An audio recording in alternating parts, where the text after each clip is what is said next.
So our topic is Latinos losing their identity, and our SDG would be education.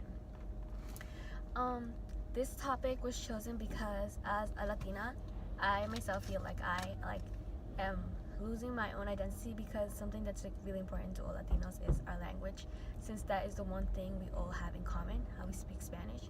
And over the years, my Spanish has started to be really bad. So I'm Latina, but it's a really low chance. And through generations, I feel like my kids aren't going to know the language, and I won't have they feel like they won't identify as a Latino because they don't know anything. That I chose was from New York Times, and it was about it was mostly about Latinos losing their identity and how. And it was the U.S. Hispanic community views of identity are changing as they have been for decades. 40 years ago, the term Hispanic was proposed to a group of people that were Mexicans, Puerto Ricans, Cubans, and other Latin American ancestry from government statistics. No one had even heard of the term Latino back then. Immigration is no longer the driving force of the Hispanic community's growth. According to New York Times, U.S. births are driving down the share of community that is foreign-born. Just 35.5% of Hispanics are immigrants. This may affect Hispanic identity too. Currently, the U.S. Census Bureau does not regard Hispanic to be a race, but rather than an ethnicity.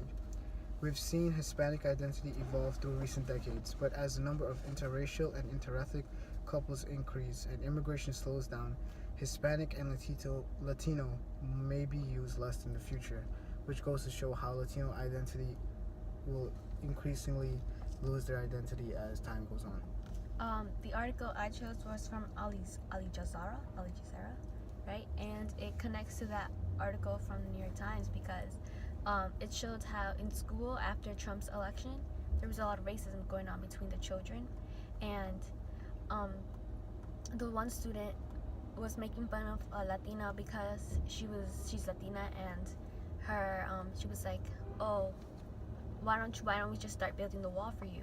And it shows how within the school there's a lot of racism, and education isn't the same for a Latina student and a regular person, because as Latinas, you learn only about being in America, you learn only about education for Americans and not everything else that goes on with Latin America, because this is America. My article also connects to yours because ever since Trump's campaign with his many hate speeches toward the Hispanic community, it created an unsafe environment for Latinos.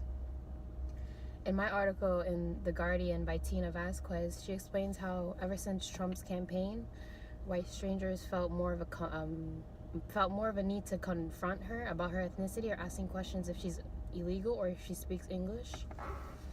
Ever since Trump, there has been many, white people asking, Hispanic people all these racist questions, and clearly it's not. Alright, whatever. So, I'm sorry.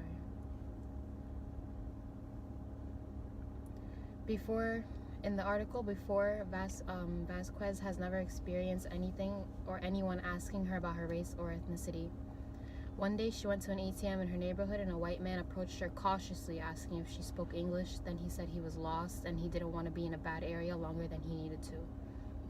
If you're a Hispanic or a Latino in this country or in a white neighborhood, you're questioned for it because of your appearance, since you are judged automatically. Since Trump says Mexicans are most unwanted people, drug dealers, and or rapists. Trump wanted to make America great again, but he means the 1950s America, where people of color do not exist or matter in the lives of white Americans unless they are being served or entertained by them. Trump preys on white Americans who fear the others, which in this case is Hispanic illegals. This creates a dangerous environment for them, which is why they feel the need to change their identities and their lifestyles. That way they're accustomed in order to adjust the way life is now with Trump as president, with white supremacy uprising in the U.S.